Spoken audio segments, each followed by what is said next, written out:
자, 제가 이렇게 그렇게 예쁜 꽃을 받아본 게 처음인데요. 진짜 색깔이 빨간데 예쁜 빨간색이 있어요.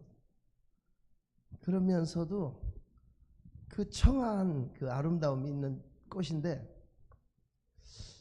화분을 받았어요. 진짜 정말 그런 꽃이 어디서 있나 싶을 정도로 너무 좋은 꽃을 받아가지고 집에 가져와가지고 물을 잘 주고 잘 관리를 했어요. 근데 죽었어요. 왜냐하면 집이 지하실이에요.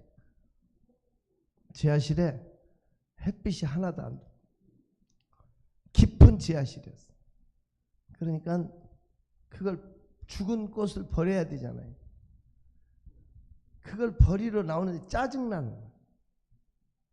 무슨 생각이 드냐면 죽은 사람도 3평 땅에는 묻힌다는데 산 사람이 땅 한 평 없이 이렇게 지하실에서 가족들은 기관지로 고생하고 이렇게 살아야 해서 뭐하지? 왜 이렇게 살아야지? 막 그런 짜증나는 그런 원망이 나오는 원망. 그 화분. 제가 그렇게 좋은 꽃을 진짜 없더라고. 밴쿠버에 가서 밴쿠버에서 연합 집회를 하는데 그 목사님들한테 꽃 얘기를 하니까 그 밴쿠버 아일랜드라고 섬이 있어요. 빅토리아 섬 쪽으로 가면 세계에서 제일 꽃을 많이 기르는 수십만 평의 꽃이 들어있는 단지가 있대요. 거기 가면 다 있대, 이 세상 꽃은. 그래서 제가 그분들하고 같이 거기까지 가가지고 배로 가고 올 때는 비행기로 왔는데 이틀 동안 꽃을 봤는데 없어. 종류별로 다 꽃이 있더라고요. 정말 대단한 꽃 단지인데 그때 받았던 그 꽃이 없더라고요. 도대체 그 꽃이 어디서 났는지 모르겠어요. 그게 너무 마음이 아픈 거야. 그 좋은 꽃.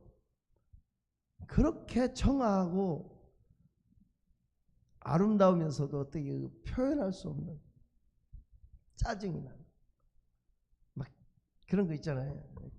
햇빛이 안 들어오니까 꽃은 죽더라고. 그래서 제가 투정을 하는데 다행히 저한테 좋은 습관이 하나 있어요. 늘 말씀을 옆에 두고 살았고 말씀을 읽는 습관이 있었어요. 그래서 옆에 있는 성경을 폈어요. 옆에 있는 성경을 그냥 습관적으로 편 거예요. 습관적으로 말씀을 폈는데 그 말씀이 어떤 말씀이냐면 아브라함이 하나님의 부르심을 받았을 때 아브라함이 75세에 부르심을 받았잖아요. 받았을 때 미안하지만 발 붙일 땅도 안 줬어. 그 나이까지 자식도 없는 그에게 하나님의 약속의 말씀만 줬어. 맞죠? 하나님이 아브라함에게 발 붙일 만한 땅도 주지 않고 다만 자식도 없는 그에게 주신다는 약속만 줬다. 거기서 얼마나 힘이 났는지 몰라요. 아브라함이나 나나 개 묻으면 되겠네. 나도 32,500가지 하나님의 약속의 말씀을 믿어. 근데 아브라함은 아직 자식도 없는데 나는 자식이라도 있어. 이 생각하니까 위로가 돼요. 내가 아브라함하고 개 묻으면 되겠네 하고 보니까 아브라함보다 낫더라고. 사도행전 7장 한번 펴봐요.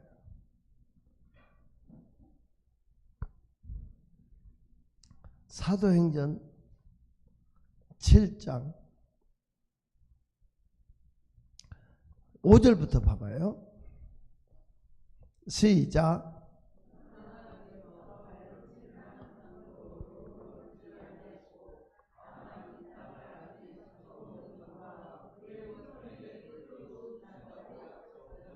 약속만 줬잖아요. 나도 하나님의 약속을 믿어. 거기서 얼마나 위로를 받았는지. 주의 약속하신 말씀 위에서 성령 인도하는 대로 행하며 주님 품에 항상 안식 얻으며 약속 믿고 굳게 서리라.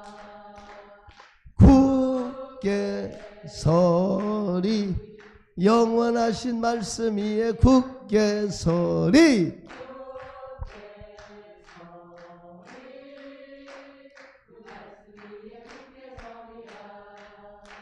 이 말씀이 우리에게 힘이 되는 거예요. 저와 여러분은 욥의 회복 신앙을 지금 보고 있는데, 욥의 회복 신앙의 5번째는 말씀. 뭐요? 말씀. 말씀.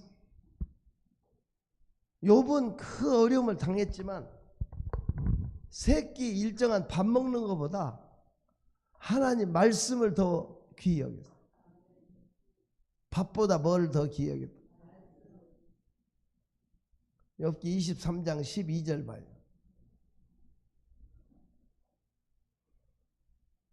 욥기 23장 12절.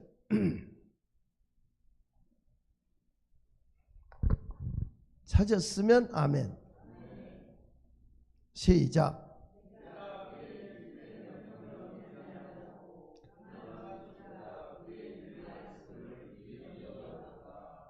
일정한 음식보다, 정한 음식보다 뭐를 더? 말씀. 그런 말씀 안에 살았어요. 말씀 붙잡고 살았어요. 욥기 6장 10절 봐봐요. 욥기 6장 10절 큰 소리로 읽어요. 시작.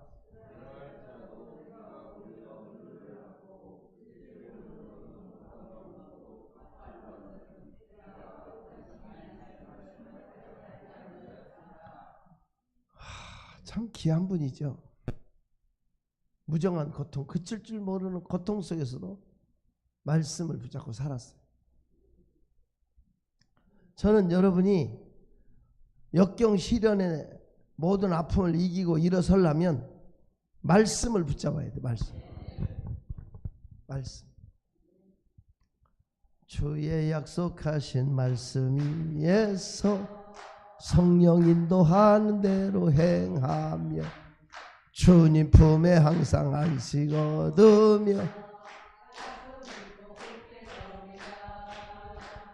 굳게 서리.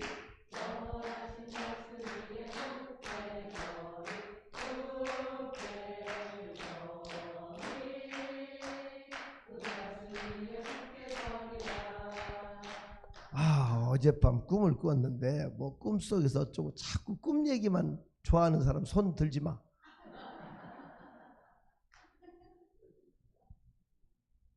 우리는 꿈을 따라가서는 누가 뭐라 했다 말 따라가서도 안 돼. 표적과 이적을 따라가서도 안 돼. 말씀. 창세기 12장 4절 한 표 봐요. 창세기 12장 4절 시작.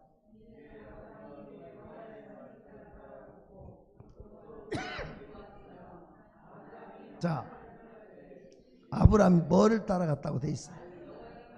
말씀을 따라. 저와 여러분이 이 시간 하나님 말씀을 따라갑시다. 말씀이 가라는 데까지 가고 서라는 데 서야 돼. 말씀을 제쳐놓고 인간적인 방법과 인간적인 생각으로 해서는 안 되고 경험을 의지해서는 안 돼. 솔직히 말해서 베드로가 베테랑 어부예요. 주님이 새벽녘에 오셔서 깊은 데로 가서 그물을 내리라고 그랬잖아요. 베드로는 밤새도록 허탕쳤다고 돼 있죠. 근데 주님은 깊은 데로 가서 그물을 내리라 그랬어요. 솔직히 말해서 예수님은 목수 출신이고 베드로는 갈릴리 호수에서 잔뼈가 굵어진 어부고 아버지도 할아버지도 갈릴리 어부 출신이야. 고기 잡는데 베테랑은 베드로야. 그리고 갈릴리 호수는 크게 두 가지 특징이 있다. 첫째는 물이 차다. 왜? 헐몬산에 만년설이 흘러내려서 단에서부터 흘러내려서 모아진 호수가 갈릴리이기 때문에 수온이 다른 데보다 2, 3도 더 훨씬 낮아요. 알아들어요? 그러니까 물이 차. 두 번째는 물이 깨끗해. 사막을 흘러내려왔기 때문에 여가 돼서. 그러니까 물이 차고 깨끗하면 물고기는 절대 깊은 데로 안 가. 더 차니까 낮은 데로 나와. 그래서 회를 이용해서 물가에서 잡는 거야. 이제 밤에. 이해가 됐으면 좋겠어. 그런데 주님은 깊은 데 가서 그러면 여보시오, 목수 양반, 당신은 가서 집이나 지시오. 적어도 고기 잡는 데는 내가 베테랑이요. 얼마든지 이렇게 할 수 있잖아요. 이건 상식에 맞지 않는 얘기예요. 하지만 베드로가 이렇게 말해요. 주여, 밤이 맞도록 수고했지만 얻은 것이 없어. 밤이 맞도록 수고했어도 얻은 것이 없지만 말씀에 의지해서 그물을 내리리이다 하고 깊은데 상식 밖으로 던졌더니 고기가 2배에 가득 찼다. 그랬어요? 안 그랬어요? 이 풍어의 기적의 역사를 맛보게 돼. 여러분이 내 경험, 지식, 생각을 내려놓고 한번 말씀대로 하면 어떨까? 말씀. 항상 말씀 앞에 떠는 자가 되고 말씀 앞에 순종하는 자가 되면 하나님이 함께 하실 텐데, 말씀을 제쳐놓고 자기 경험, 생각, 지식을 앞세우고 자기 판단으로 하니까 자꾸 실수하고 실패하고 무너지고 나서는 하나님을 원망하고, 이건 아니잖아. 말씀을 붙잡고 손에 날지라도 말씀대로 행하면. 알아들어요? 정말 제가 사무엘상 2장에 보면 한나가 기도하는 내용이 나오잖아요. 한나는 하나님은 가난하기도 하고 부하기도 하고 죽이기도 하고 살리기도 하고, 하나님은 빈핍한 자를 거름더미에서 드사 귀족들의 자리에 앉히신다.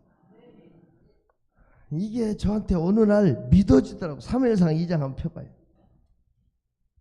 사무엘상 2장 찾았으면 아멘. 이 동네 찾는 게 좀 늦지.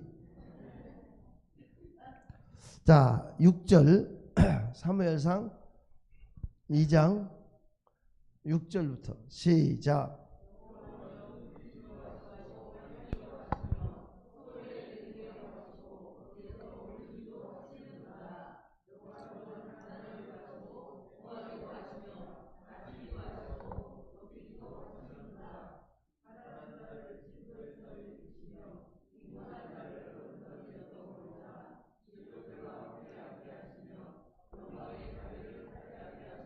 거름더미가 뭐예요? 쓰레기더미. 냄새나는. 맞죠? 쓰레기 모아서 거름더미 만들어서 거름 주잖아. 그 거름더미 하니까 생각이 나는 거예요.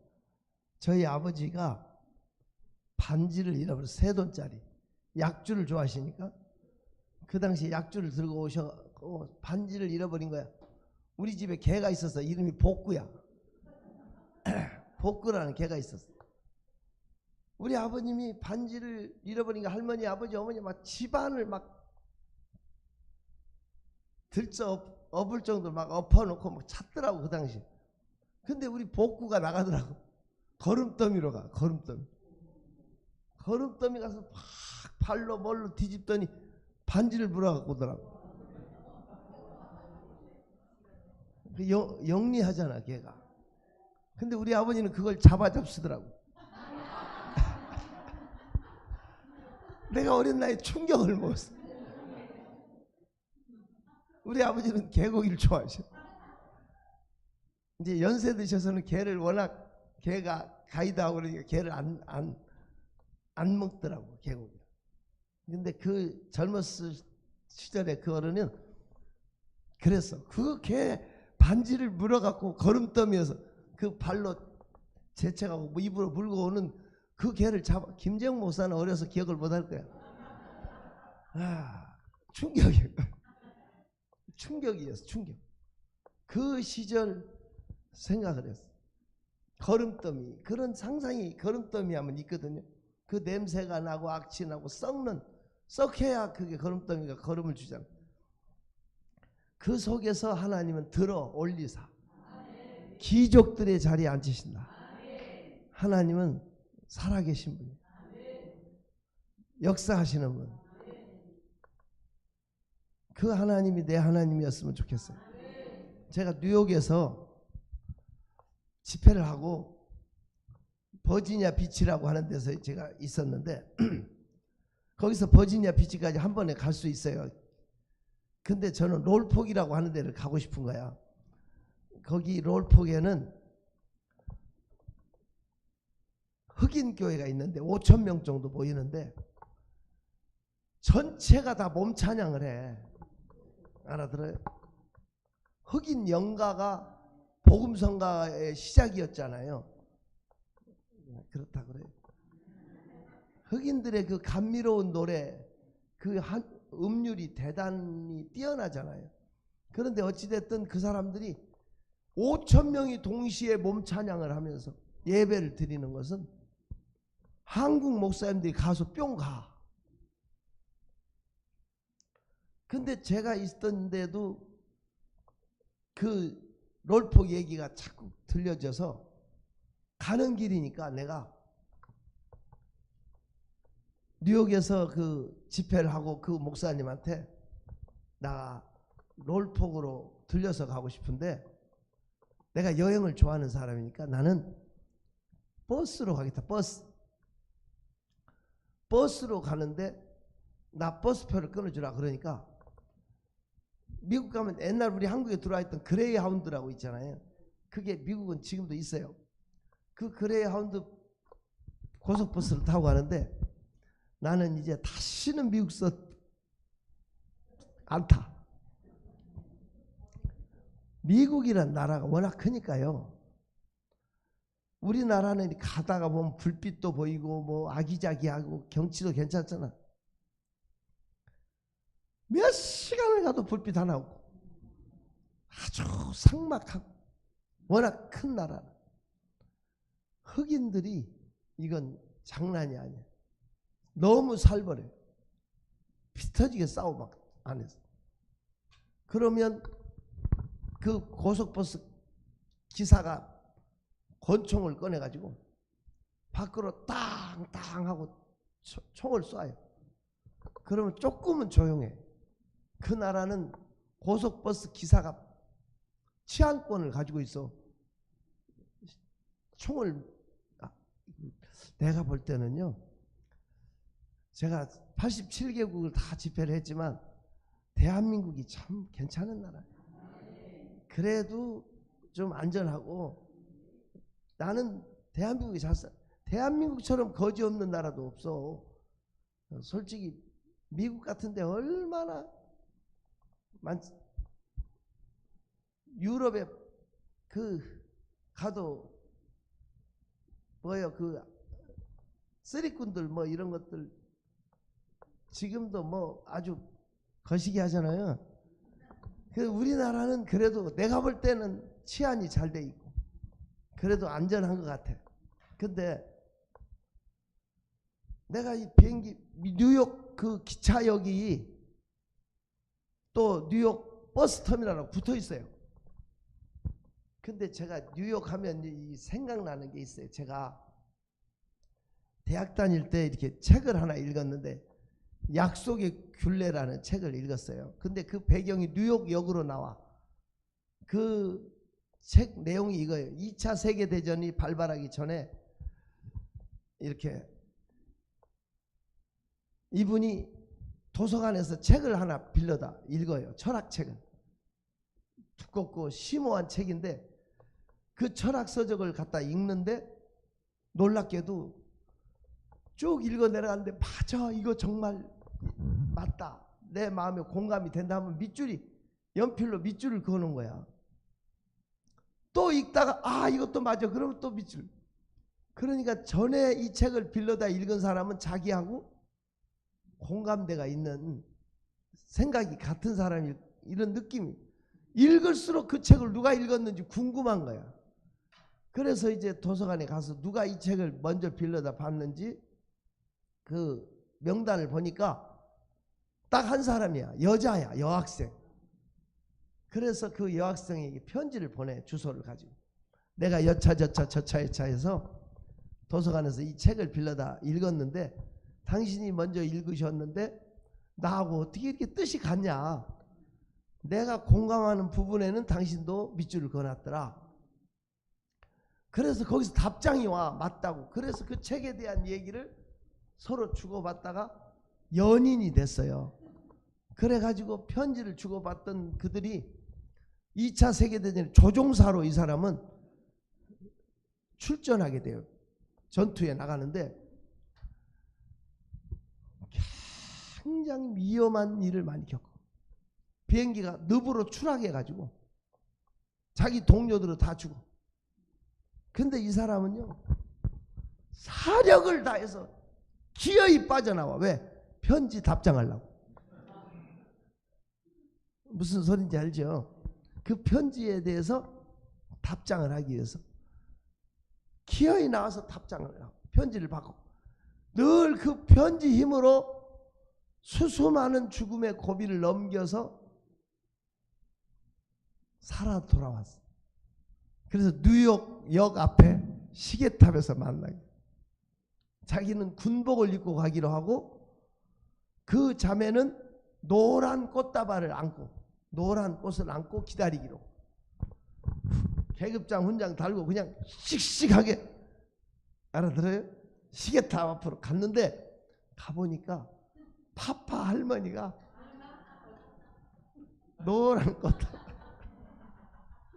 안고 이렇게 사방을 살피고 있는 거예요. 이렇게 가던 그 친구 팔이 이렇게 내려가. 그냥 그 앞을 지나가, 통과. 가서 아무 기차나 타. 너무 마음에 상실감이 큰 거야.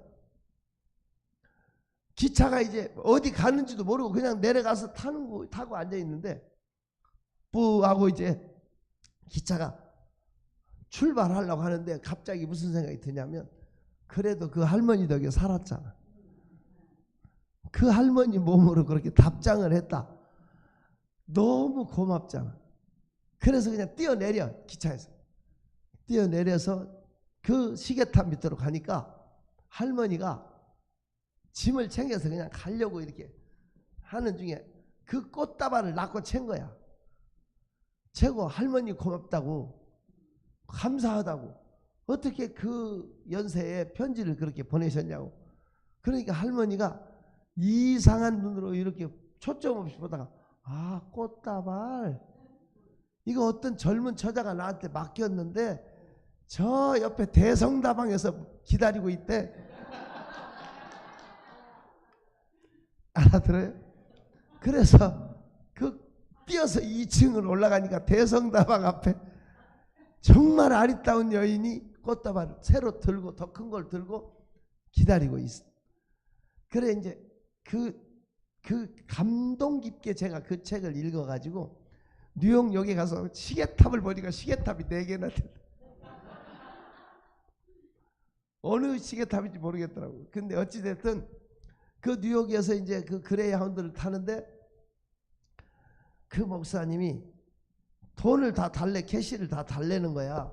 그래서 왜 그러냐고 그랬더니 흑인들이 돈 냄새를 맡는데, 그래서 버스 타고 가면 휴게소나 어디 내리면 총 맞은대, 총. 그놈들의 표적이 되니까 날더러 돈을 다 주면 자기가 한국으로 붙여주겠대. 나중에 이분이 그러더라고. 내가 카드를 쓰는 줄 알았다고. 나는 그 당시에 카드 가짜도 몰랐거든. 그래서 제가 100불을 호주머니에다 넣어놨어. 쌈지에다. 왜냐하면 놀포에 가서 예배 드리고 버지니아 비치까지 가려면 차비가 있어야 되잖아요. 비용이 들어가니까 100불을 딱 허리띠 안에 옛날에 보면 꼼지가 있었어요. 지금은 여는 없더라고. 요새 옛날에는 이게 있었다고.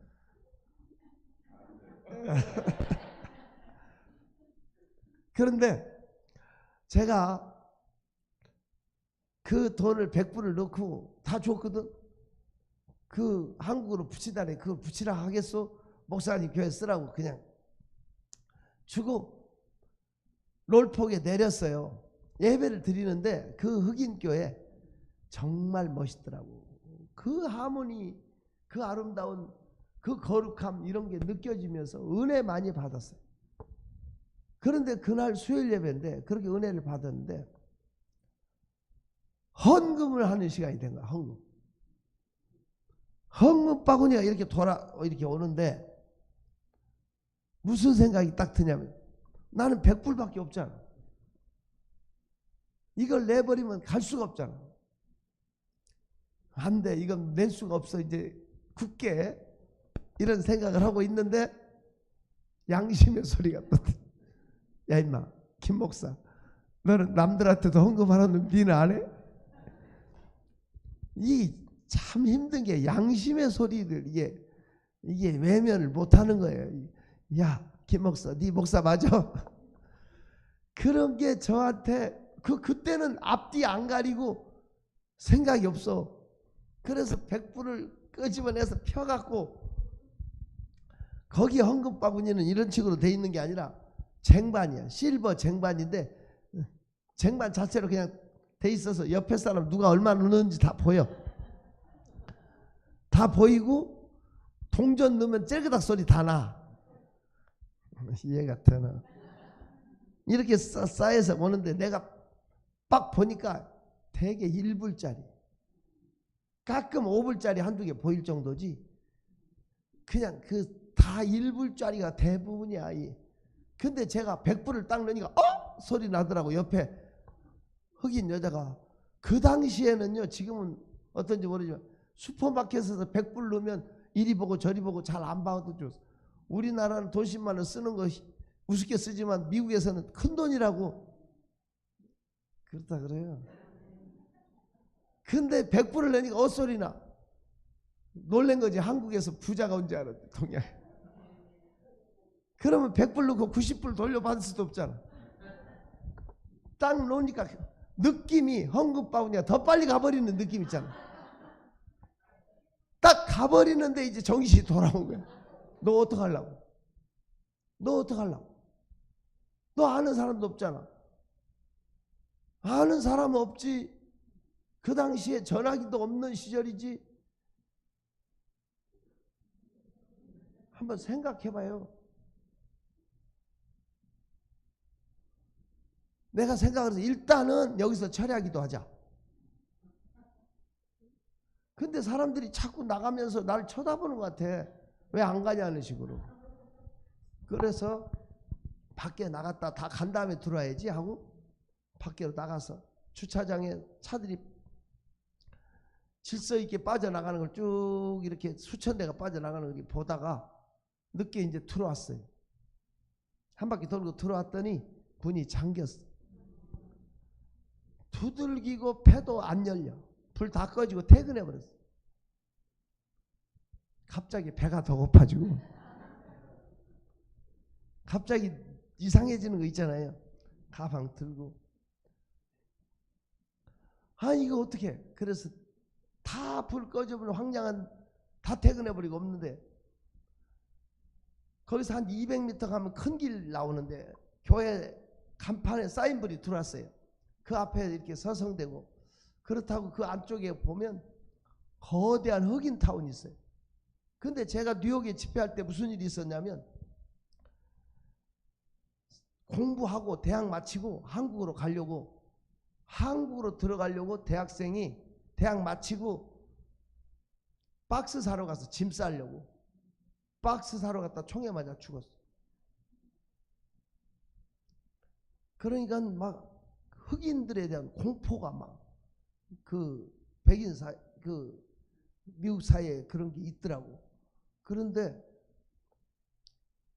미국 같은 잘못 가면 흑인 어디 들어가면 뼈도 못 추린다 뭐 그런 데가 있는, 흑인들이 좀 이렇게 무섭게 느껴지는, 거기가 흑인 교회잖아. 그 안쪽에는 흑인 마을인데 차를 세울 수도 없고 돈도 한 푼도 없는데 그냥 서성대고 이렇게 있는데 갑자기 처량해지고 막 이상해지잖아. 그런 상태에서 이렇게 리무진, 길쭉한 리무진 있잖아요. 안에 사무실 돼 있는 그 사업가들이 타는 리무진이 끽 하고 이렇게 서더라고. 그러더니 백을 하더니 뒷자리에서 중년 남성이 한분 나오더라고. 나오더니 나 있는 대로 오는데 저 사람이 중국 사람인지 일본 사람인지, 내가 그 전에 말로 짱깨인지 족발인지 제가 수준이 그러거든. 거기는 한국 사람들이 별로 없는 데를 거 아니까 내가 또 뭐 이렇게 괜히 말 걸기도 그래서 그냥 뭐 다른 데 뭐 보는 척하고 있는데 이 사람이 오더니 한국말을 하는 거야. 저 실례지만 한국에서 오신 분입니까? 그러는 거야. 얼마나 반가워. 네! 그렇습니다. 아 진짜 이리 가까이 불빛 옆으로 오더니 내를 얼굴을 보더니 혹시 김대성 목사님 아니신가요? 그래. 거의 눈물이 날지. 네, 그런데요 그 분이 나를 끌어안고 우는 거야. 막 어떻게 저를 아시는가요? 그랬더니 자기가 한국에 여러 차례 나갔대. 저를 찾으려고. 왜 저를 찾았냐고. 자기가 일산이 개발되기 전에 원당, 원능 그런 데 내가 백마 이런 데 붕해를 많이 갔었거든요. 일산에. 근데 그 당시에 자기가 사업 망해가지고 죽으려고 죽을 자리 찾아서 일산 산으로 가다가 시골교회 붕괴하는데 들어온 거야. 불빛 따라 자기도 모르게. 근데 그 집회에 은혜를 받은 거야. 자기가 죽으려고 왔던 사람이 은혜 받고 자기가 허주머니 봉투에다 내 죽으면 묻어달라고 봉투에다가 돈 넣어가지고 가지고 갔던 것을 교회에다 내놓고 나한테 축복기도 해달라고 그랬대. 그리고 여차저차 해서 자기가 미국으로 왔대. 미국으로 갔는데 자기 손에 5불밖에 없더래. 딱 자기 전 재산이 5불인데 자기가 건축계통에 일을 했는데 그걸로 종이하고 뭘 사가지고 써서 내는 거 있잖아요. 뭐 이렇게 하여튼 있어요. 근데 그게 됐대요. 그래가지고 이분이 어떤 분이냐면, 여러분 미국 대사관 건물 있죠. 우리나라 광화문에도 미국 대사관 있죠. 겉보기에는 뭐 화려해 보이질 않잖아요. 미국 대사관 건물이. 근데 폭탄을 갖다 던져도 무너지지 않는 벙커래. 미국 대사관은 어느 나라에 가도 전쟁 시에는 자국민 보호시설이고, 무슨 소리인지 알죠? 그런 저기로 돼 있대요. 그러니까 미국 대사관이 그런 어떤 특별한 기능을 가지고 지어진대요. 근데 전 세계 미국 대사관의 80%를 건축한 분이 그분이에요. 옛날에 자랑스러운 한국인으로 해갖고 한국에 어디 소개되기도 했다고 그러더라고. 근데 이분이 한국에 여러 차례 와서 교회마다 다니면서 김대성 목사 아냐고 물어도 지금도 모르는데 누가 알겠냐고 그 당시에. 그래서 자기가 이상하게 나를 은인같이 느껴져가지고 거기에 흑인 교회에 한국 목사님들이 많이 오니까 내를 물어보려고 가끔 왔는데 오늘은 늦어서 그냥 가려다가 이상하게 마음이 끌려서 늦게 왔는데 나를 만난 거야. 너무너무 좋아하는 거 있잖아요. 자기 집에 데리고 가서 거대한 집에서 잘 대접받고 그 당시에 세계에서 가장 긴 해저 터널, 뉴레이 동굴 뭐 이런 데를 다 구경시켜주고 나를 버지니아 비치 리전트까지 데려다주고 그 당시에 20만 불을 주고 갔으니까 이 동네는 뭐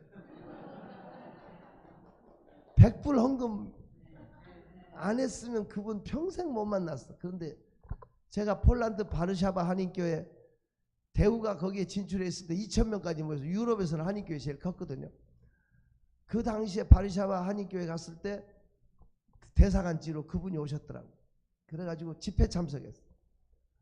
그분이 그 폴란드 대통령하고 뭐 이렇게 다 참모진하고 같이 그 건물 준공식 할 때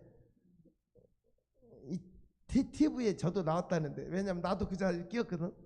그 목사님들. 근데 거기는 이렇게 잘리는 게 아니라 벽돌을 쌓아놓고 이렇게 망치로 깨는, 그걸 왜 그러죠? 곽 설계사가 좀 얘기 좀 해봐요.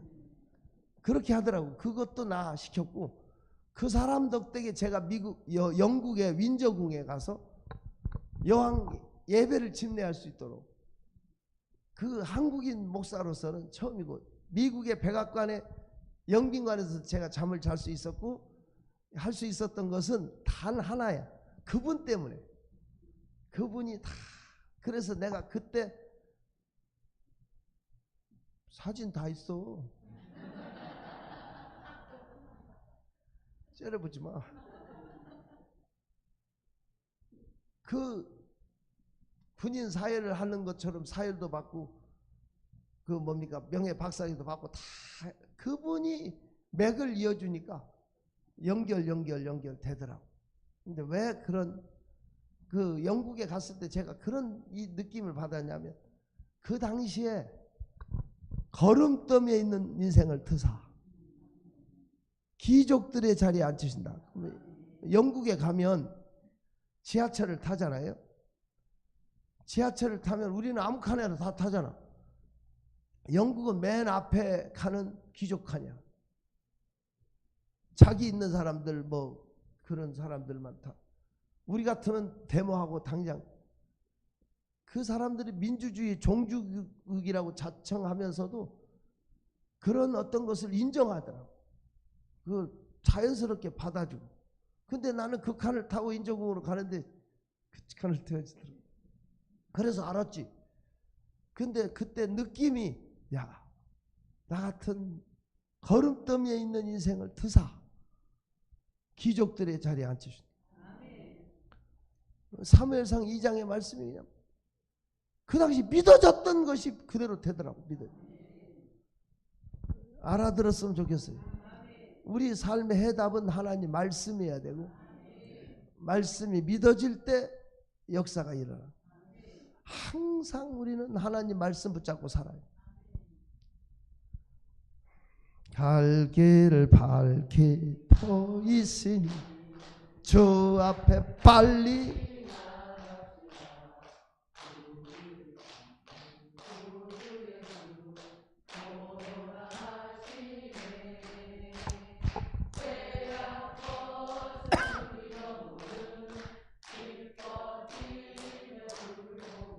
그만.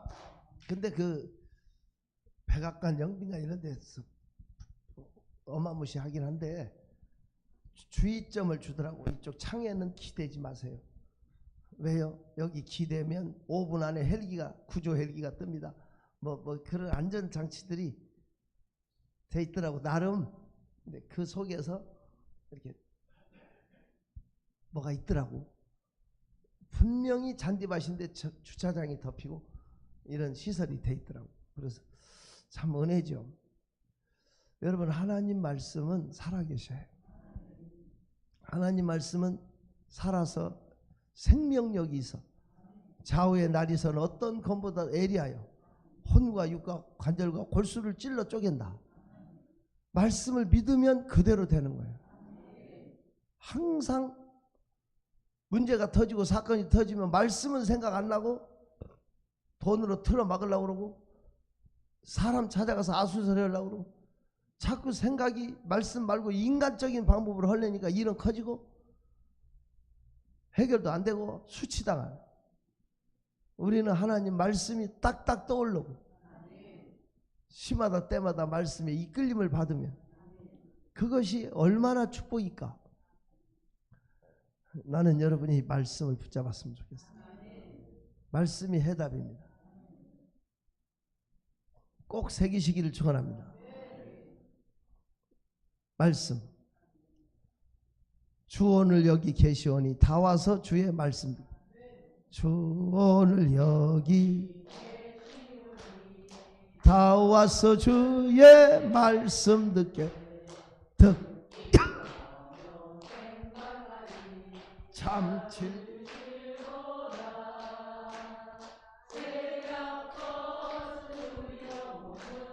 기뻐 아멘. 하늘에 계신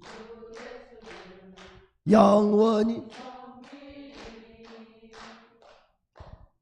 하나님 말씀은 살아있어요. 제발 말씀 붙잡고 말씀 안에 삽시다.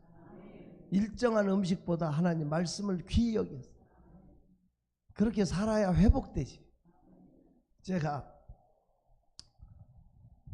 저희 교회 땅을 샀는데 그 당시에 이제 처음 1240평을 샀는데 우리 장로님 땅이 그 옆에 100평이 있었어요.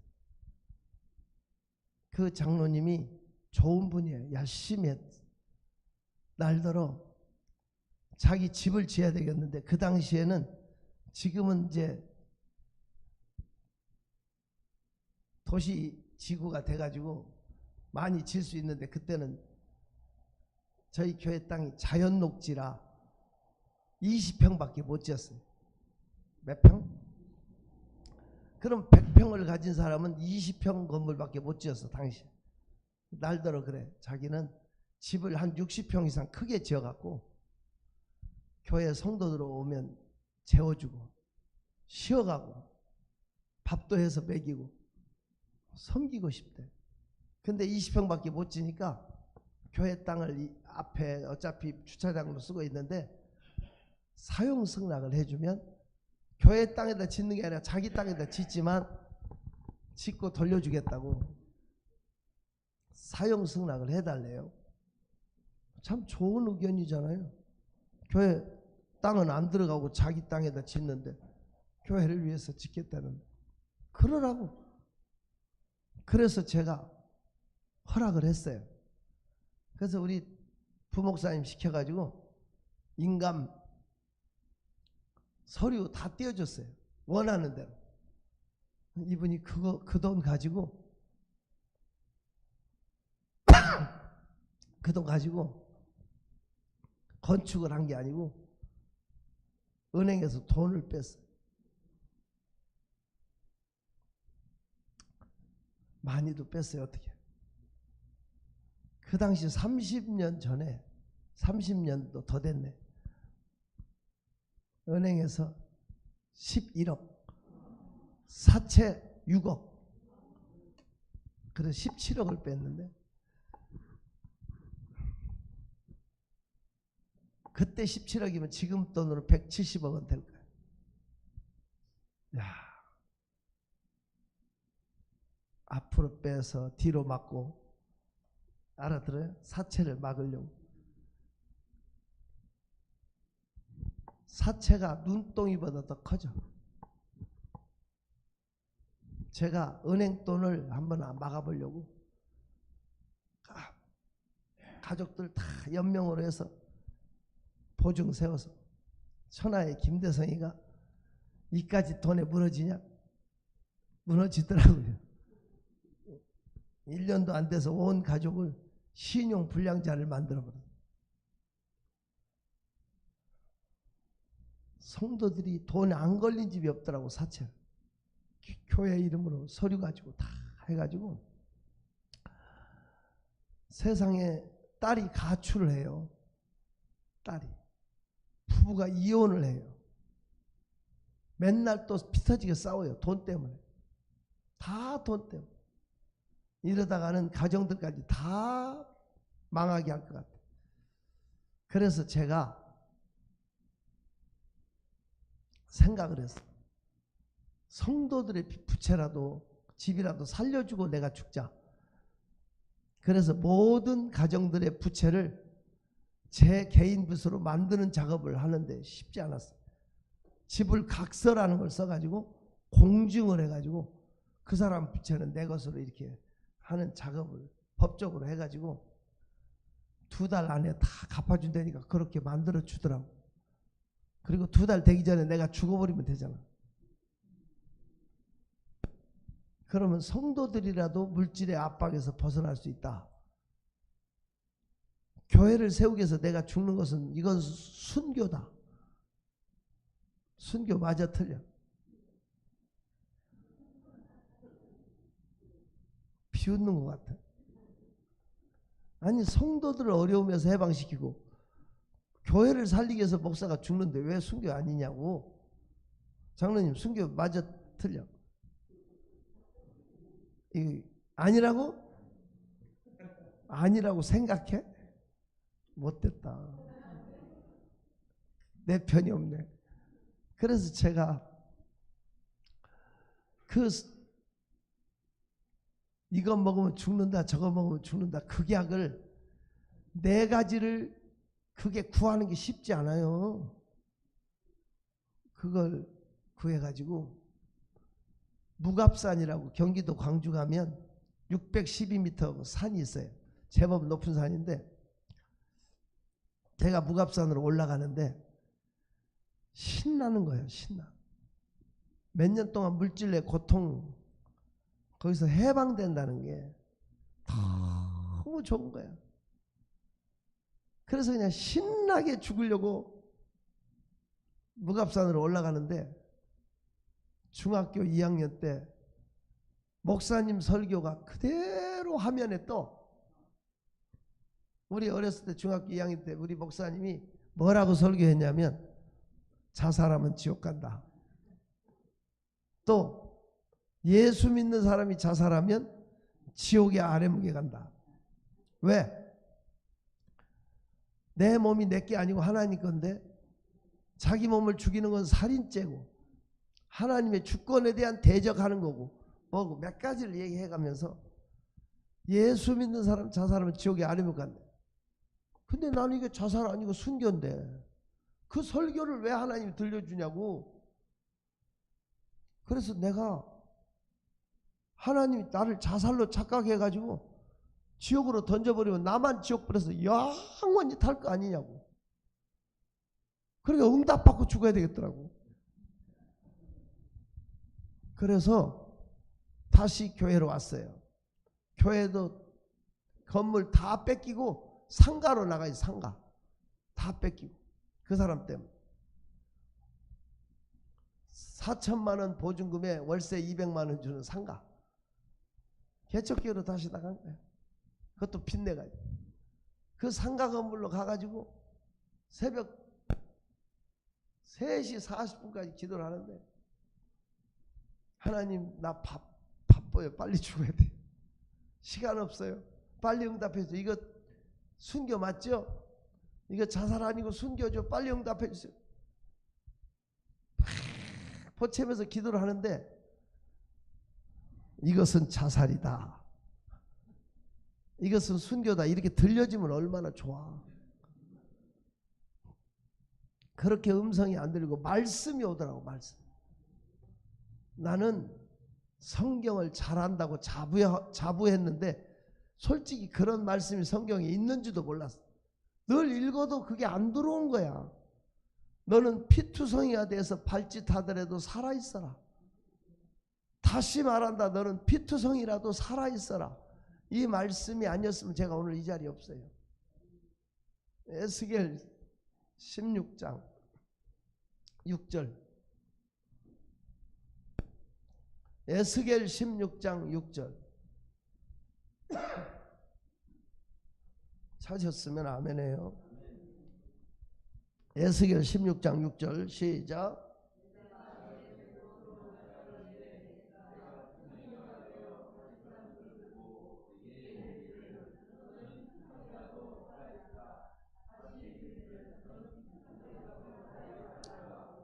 다시 이르기를 하는데 그냥 눈물이 핑 돌대요. 너는 피투성이라도 살아있어라. 다시 이르기를 너는 피투성이라도 살아있어라. 피범벅이 되고 팔다리가 끊어져 나가고 만시창이가 돼서 꿈틀대더라도 하나님은 너는 죽어라 하지 않았고 너는 살아있어. 다시 이르기를 너는 피투성이라도 살아있어.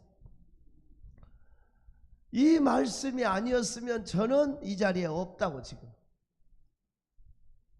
그 당시에는 실타래 얽히고 설키고 머리카락 얽히고 설킨 것처럼 풀어도 더 엉켜지고 살아날 희망이 안 보였어. 빛이 안 보이더라고. 그런데 하나님은 살아계신 분이 이 말씀 붙잡고 내가 안 죽었잖아.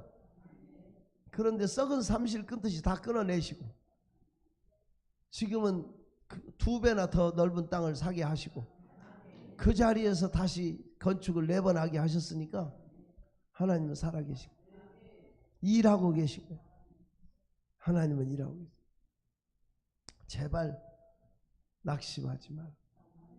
오늘 또 이 말씀을 내 것으로 붙잡는 사람 하나님이 책임져 줘요.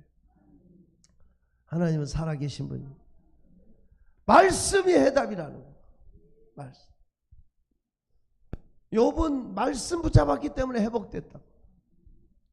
이번 성회에서도 여러분이 내게 하시는 말씀, 주시는 말씀 가슴에 팍 꽂히면 열려지고 풀려지고 해답이 되고 인생은 새롭게 회복될 줄로 믿습니다.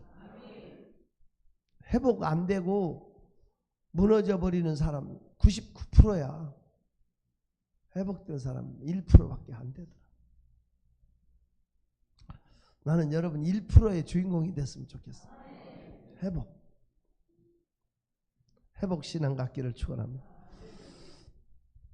축원합니다. 6번째는 저녁에 또 합시다.